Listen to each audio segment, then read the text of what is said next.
and committed for Hive, and been working with these Hadoop projects.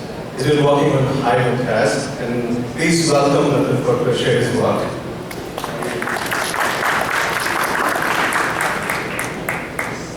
Thanks, welcome everybody. Last talk, SQL on the new, managed to keep you awake for the rest of the time. So this is about Hive and Test, what we've done there. But before I jump into that, I want to give you a little bit of context of what we're doing with Hive right now and how Hive and Test fits into the overall picture. About a year ago, Hortonworks, you can't hear me?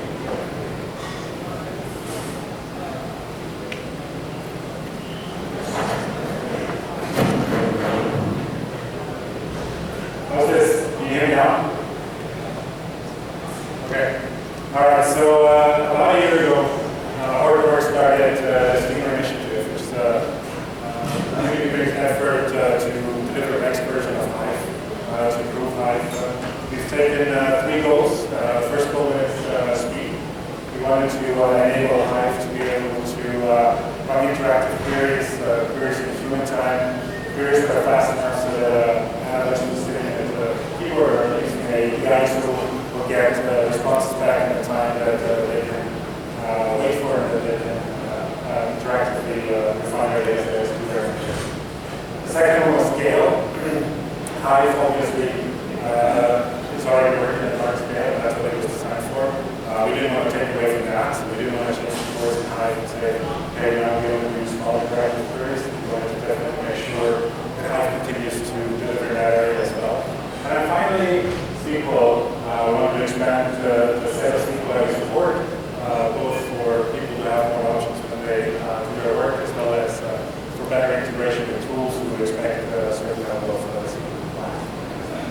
So, Hive 11 is where we put the first deliverables in, put in the ORC file, which is a column format, in much modern format with indexing column nature. We did some base optimizations and we put some additional SQL with Hive 12 has been a lot more, delivered a lot more in terms of data type, SQL compliance, as well as some of the more.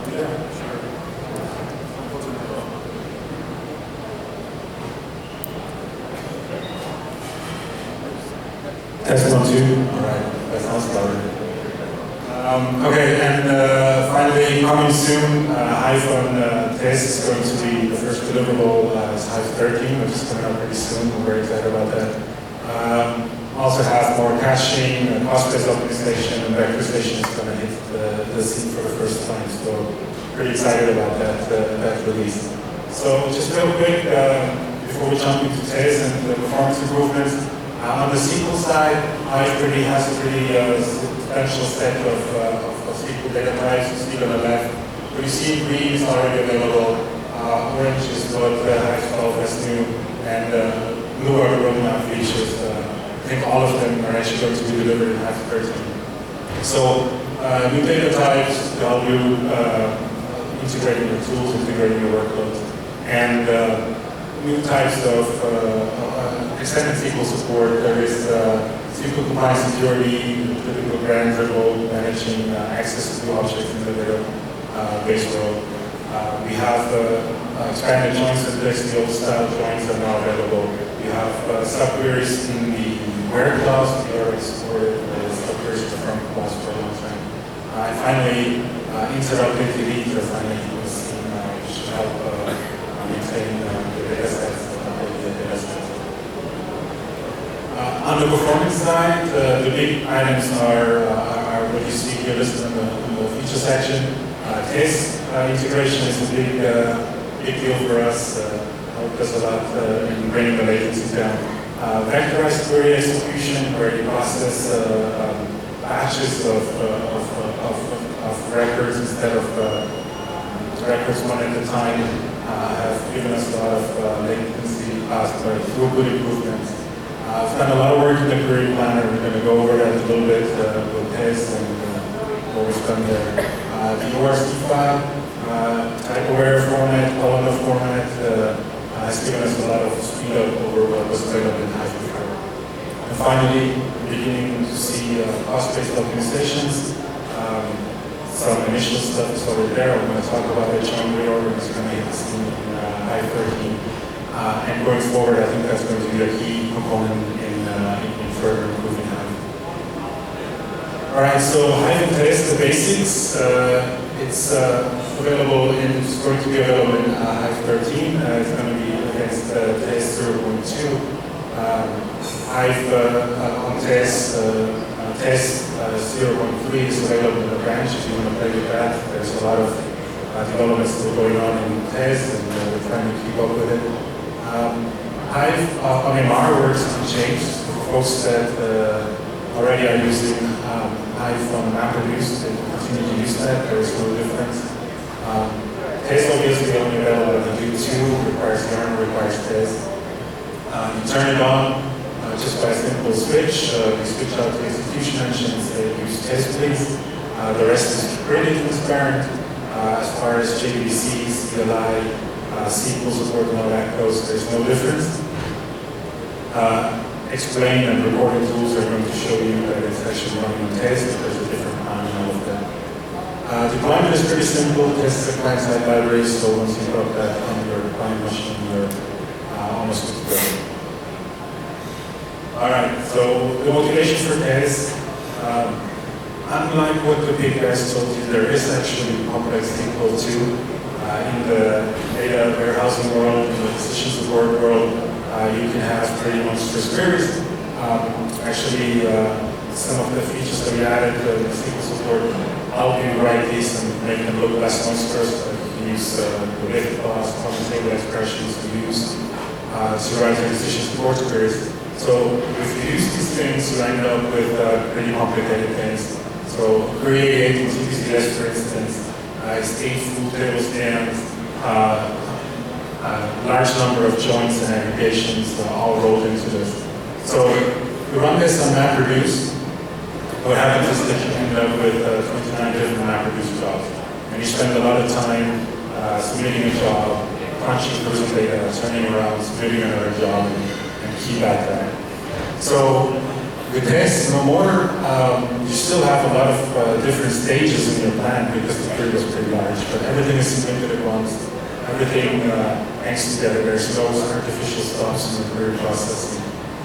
And it brings down the time dramatically and reduces the amount of turn that you have with these things.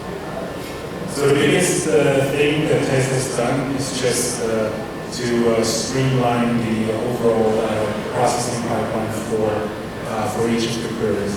I have an example here. It's a join between two aggregate statements. So you have you aggregate. You have a group by on one table. You have a group by count on another. You join the two, and you sort the output of that join, basically. So in Hive on MapReduce, you see there's a group by on the left and the right side. You can run these in parallel at Hive on MapReduce. But after the group by, both results, because that's how MapReduce is, will be written to HDFS. And then a new task will be spun up that actually does the join for you. That is going to read both sides of the input, write to disk again, and then there's a final step where you read that and write it back out in a more refreshed. On Test, we can do much more efficient things. We can move things together. We can let the output of the group by on the right side be directly streamed into the reduce stage of the left side. We can build a hash table there. We can cache that hash table there, and we can then do the join processing right after we're done with the group by, and finally send the output that we have to do another stage to do the final score. So, I mean, just by looking at it, you can see that the right side is going to be much more efficient. There's much less interruption, and it's going to perform much better. All right, so what does Test give us? So this is an overview slide. I'm not going to go into detail on a lot of these things. The big presentation went over a lot of this. There's obviously a lot of overlap. We're implementing the same things that Test allows us to do now. Test sessions, we're no longer waiting for, it's much faster to start up hyperqueries now. The AM is already up when we launch a query. Some containers might already be around so that we can use. We don't have to spin up new containers to do processing it. The containers, we can reuse them, we can turn around and to make a lot of different tasks to the same JVM. It really helps with just-in-time compilation and overhead of starting JVMs up and that kind of stuff. It gives us also a lot more flexibility in how we send plans and how we generate plans for Hive, because we don't have to worry about these latencies as much anymore, because we know that the system will efficiently turn around and run another task, run another task. Very cool stuff for us. And then we do have a lot of statistics in Hive now that we're trying to use to get the best query plan together, but you do make mistakes, and you don't always have perfect statistics for all your data sets. When that happens, this helps us out there too, by dynamically reconfiguring a task, by writing to a file instead of trying to stream it to memory, streaming correctly if it's too big, or by changing the number of producers that we pick in the planning stage because we planned wrong, so the filter was more selective than we thought. And we gave the wrong number of parallels, so we'll automatically adjust for that. Now we can cache stuff in memory, we can cache member result, we can cache hash tables and other things, we can cache the plan.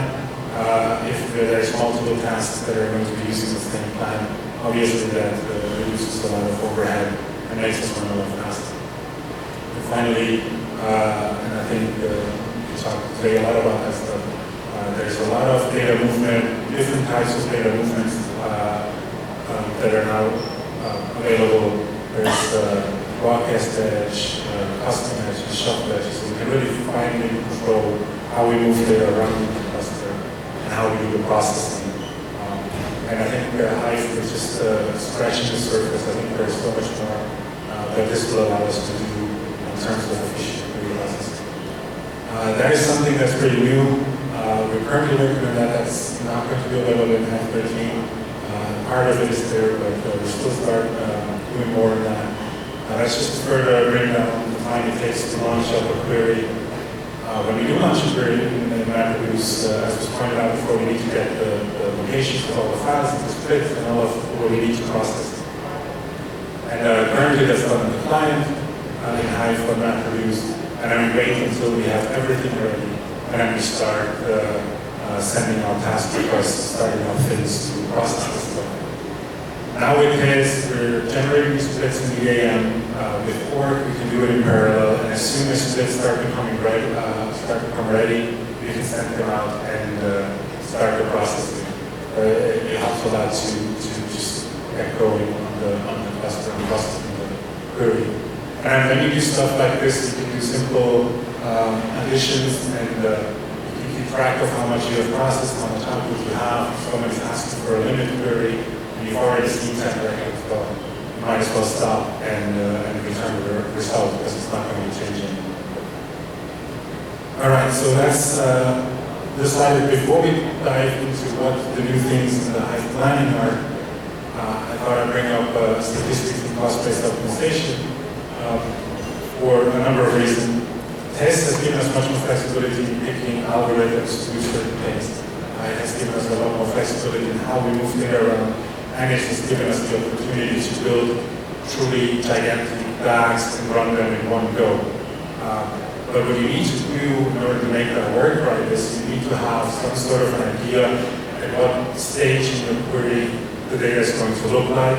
So you pick the right number of parallelism, you pick the right algorithms, you're not picking an algorithm that takes much longer just because you're assuming you have a lot more data at stage 15 than you actually have. So statistics becoming more and more important. Hive already has a table called level statistics. We're continuing to provide more in our arena and providing more support with different types of statistics. Also, OT, which is an open source query optimizer framework, is now being integrated into Hive, which is pretty exciting because it will let us do joint reordering, joint algorithm selection, vertex boundary selection, all that stuff. Based on the statistics we have in a clean fashion. So that is coming up, that is going to make a big difference. For Hive, that's very, very important because Oftentimes in the past, when we used Hive, we had to give a lot of hints instead of a lot of settings in order to get the performance that you want. But in a SQL system, I think the expectation is rightly so that the optimizer makes all of these decisions for you, and only in very rare cases you have to say, no, this is actually a little bit different, do something else. But in most cases, you expect the SQL system to just do the right thing. All right, now onto the planning stuff and what we're doing there. So we have a new type of the broadcast join. It's the same thing as we just heard about in Ping, basically. In Hive, we did the same thing. When we did a map join, we would generate a hash table on the client side and ship it to the cluster and have everybody pick that up and run the join. Now, with the broadcast join, that's much more flexible. We spin up a number of tasks that will produce the right side of the query. We can do that at any subquery nest, at any level of subquery nesting. We're no longer limited to certain stages where we can actually go control. It can be regroup wise down where we know the output is small enough to now do the join directly with the broadcast join. And it basically works by sending the output relation of subquery or whatever you have directly to the processing nodes of the join processor. And then there we build up the hash table and we do the join. Test makes this very easy. It handles best parallelism. It handles how to best transfer the data, and it does all the scheduling that we might need to execute that join. One-to-one edge, we already heard about that. Using it to avoid situations where to handle situations where a broadcast join is the best join you want to do, but you don't have enough memory to put everything at the same time into the processor. So what you can do is you can create a one-to-one edge, which will basically stream through records, and then you have two stages that both filter through a dimension table join or something like that. So the broadcast join with a simple addition, you can actually do this. What happens there is if at any point in the query processing, your data set is partitioned by a certain key, that can be at the first step because you've created a bucket, a table, or it could be at step 15 because the reducer that you just ran partitioned the data set a certain way. When you have that, with this, you can simply say, you can simply have the right side that used to be a broadcast join, partition the data the same way dynamically, and then bring down the size of the hash table that you need to do the join.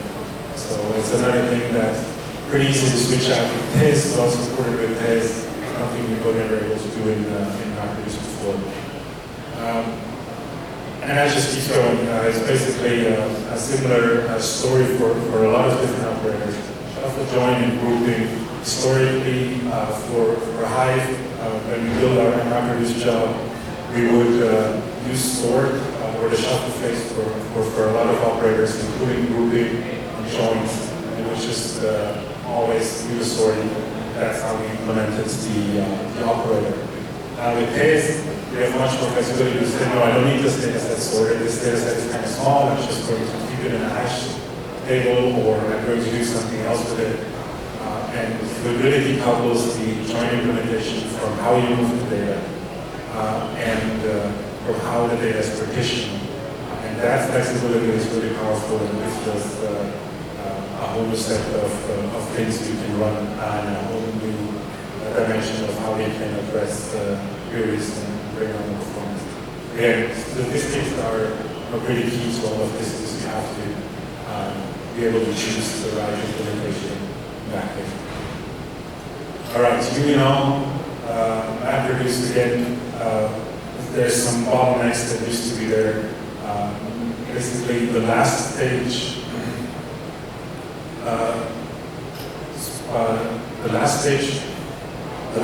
in the union all, and that tries to write out this, it needed another additional stage in MapReduce to kind of read both sides of the union and write it in the same directory, which is pretty unnecessary. And intermediate steps, you couldn't really just say, in these two step queries, I want a union, and then process the next step as a group by or something. You would have to write it to disk and then start up a new process to do that. So the test, you don't have to do that anymore. Union all is actually built right in. You just say, I want these three things to come out as a union and connect these to the next stage of the processing, and everything works just right. So that's pretty cool. Very little work, pretty nice payoff. Multi-user queries, that's where Hive tries to be like ping and try to allow a single table scan to be processed by multiple operator pipelines. You can do that for ETL, you can load tables that way, you can create tables that way. And just like in Pig, in MapReduce split usually ended up writing it to HDFS and then spinning up new tasks to do the processing. With tests, we can just keep going without breaking the middle. All right. So I'm going to run you real quick through query 27, how the processing will work, just so that you get a feel of what actually happens in the cluster when you run a query like this. Query 27 is a query that is it's a star schema join. I think it joins the fact table with 5-dimension tables, does some filtering on it, and aggregates over the filtered set, and finally sorts the output by these aggregate values. So you have KAM up at the top. That's already running when you submit the query, so there's no startup. You basically do the plan and send the plan over to them, and you're ready to go. KAM will then look at what inputs you need to process and start generating splits. As soon as the first ones become available, it starts sending out tasks. It might already have containers allocated, or you might have to allocate them. But as soon as the first ones become available, you will start running your query. On the top row here, that's the dimension tables. They can be processed in parallel. The result is by test and broadcast to all the downstream processes which are going to do the join. Now these will build up hash tables in memory. They will cache them in case there's another task that comes in that has the same requirements. It will use them there. And it will start reading the splits it has in disk and do the join that's required to do it. It will then send the data over to, which in this case is really small. It will send the pre-aggregate results over to the final reducer, which completes the aggregates and does a level of sorting before it returns the query result back to the user. All right, final thing, some performance numbers. There should actually be some hardware configuration stuff at the bottom of the slide. I think this was run on 20 nodes, 256 bits of RAM. I'm not quite sure what else the hardware was. But the data set was 10 terabytes of TPC-S data. The queries all use ORC, the OR file format that I talked about earlier. And we tuned both sides as much as we could. So this is with or without the taste actually, that's what this shows. And you can see on average this load with these queries we've seen 5x speed up, which is pretty tremendous.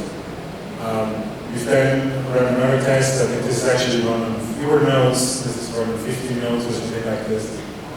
We scaled it up to 30 terabytes. And we saw an average speed up across the largest set of queries of about 2.8. And then finally, we did some concurrency testing. We launched multiple queries currently on this very small cluster. They wanted to make sure that everything works nicely and that the clusters share nicely. The 20 queries we launched there finished in 27.5 minutes, an average of 82 seconds per query. And I think that's a pretty good result. For test. That's all the slides I have. If you have any questions? Questions?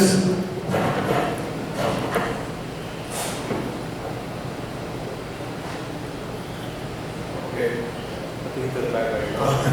Okay guys, so we're going to do a speakers tonight. I hope you all enjoyed the talk today. Just give us your feedback on the meetup page.